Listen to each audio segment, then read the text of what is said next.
ভিডিওটা দেখেন, তারপর আমি কিছু বলতেছি। প্রবাসী খানকির পোলারা, তোরা দেশ কামলা দিছস, এই জায়গার ভিতরে এসে কামলা দেশ, তকর ব্যক্তি মা বোনের শৈলে কাপড় নাই, তোরা বিদেশে এসে ভাব ধরস খানকির পোলারা। নাটকির পোলা, বান্দির পোলা, তোর একটা কথা বলি, আইরা মাগির যাইরা পোলা, তুই তো প্রবাসেই থাকিস তাই না? তুই তো আর বাংলাদেশে সুদাস না, তুই তো প্রবাসী সুতা দিবার আইসস। মাগির পোলা, তোর প্রবাসী ভাইদের নিয়ে কথা বলস কোন সাহসে? তোরা এত বড় সাহস কে দিছে তুই প্রবাসী ভাইদের নিয়ে কথা বলস?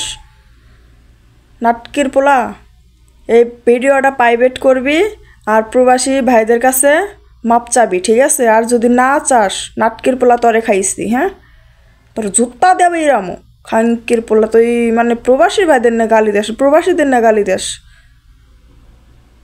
আর কি কইসস যে প্রবাসী যারা থাকে তাদের মায় বোনের পরনে কোনো কাপড় নাই। ঠিক চাই দেখ তো তোর বাড়িতে তোর মায় বোনের পরনে কাপড় আছে কিনা, আমার তো মনে হয় ওদের নাই। আর লিগে তুই বলতাছস নাটকির পোলা ভিডিওটা প্রাইভেট করবি, বান্ধে পোলান জুতা দেবে এরম।